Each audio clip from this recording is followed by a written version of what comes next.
Welcome to Verse and Light. Each day, we pause for just one verse. Let it be a small light in your busy world, a quiet space to breathe, reflect, and be reminded you're never alone. Today's verse: whoever does God's will is my brother and sister and mother. Mark 3:35. We all have moments when we wonder, who truly belongs in my life? Who really cares for me? In our world, family is often defined by blood, by shared history, or by mutual benefit. But in this verse, Jesus reshapes the definition entirely.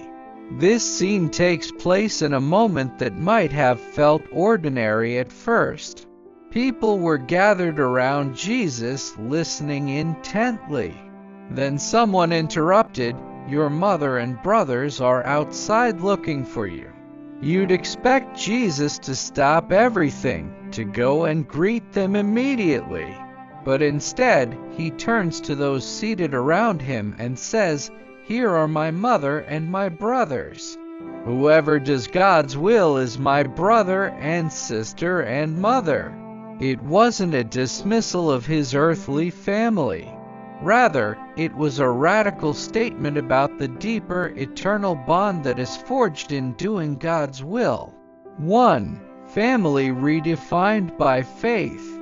Jesus was showing us that in God's kingdom, spiritual bonds run even deeper than blood.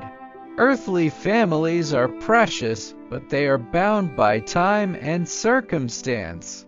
Spiritual family, those united in obedience to God, is bound by eternity. Think about it. Across cultures, languages, and continents, believers can meet as strangers and yet instantly feel like family.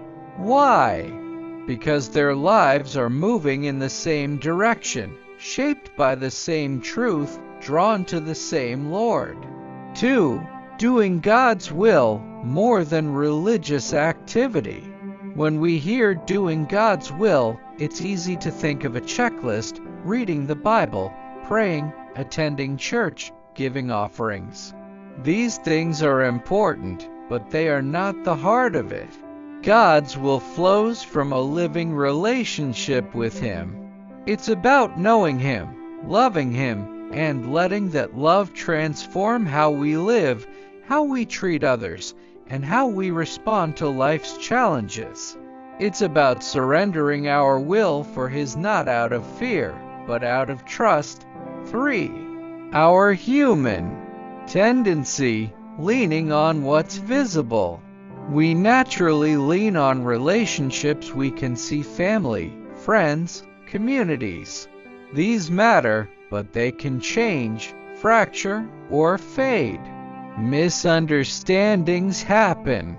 People drift apart. Jesus calls us to root our identity in something unshakable, our belonging in God's family. That family isn't built on DNA or social status, but on shared faith and obedience to God. It's a belonging no one can take away. 4. The challenge: becoming family to others. Jesus didn't just tell us who our spiritual family is, He called us to be that family for others. That means checking in on someone when God places them on your heart, offering prayer, not just sympathy, when someone is hurting, being the person who stays even when it's inconvenient, choosing forgiveness over holding a grudge, creating spaces where others feel safe, seen, and valued. Being spiritual family is active. It costs time, attention, and sometimes comfort, but it also builds relationships that carry eternal value. 5. A story: strangers who became family. I once heard the story of a young woman who moved to a foreign country for school. She knew no one, and everything from the language to the food felt unfamiliar. She wandered into a small church one Sunday, just looking for a quiet place to sit. Within weeks, people she had never met before were inviting her to meals, helping her find work, and even offering her a place to stay when her housing fell through. Years later, she said, "These people aren't my blood relatives, but they are my family in every way that matters because we have the same Father." That is the reality of God's family. It's not defined by where you were born, but by the one who gave you new birth. 6. Living ready to belong and to welcome. So here's the question. When people look at your life, do they see someone who is truly part of Jesus' family? Do they see someone who not only seeks out spiritual family but also becomes spiritual family for others? Today, let's not just look for people who will treat us like brothers, sisters, or mothers. Let's be the kind of people who embody those roles for others, caring deeply, forgiving quickly, and loving without condition. Because when we do God's will, we are not just following rules. We are stepping into a family that will last forever. Thank you for joining us at Verse and Light.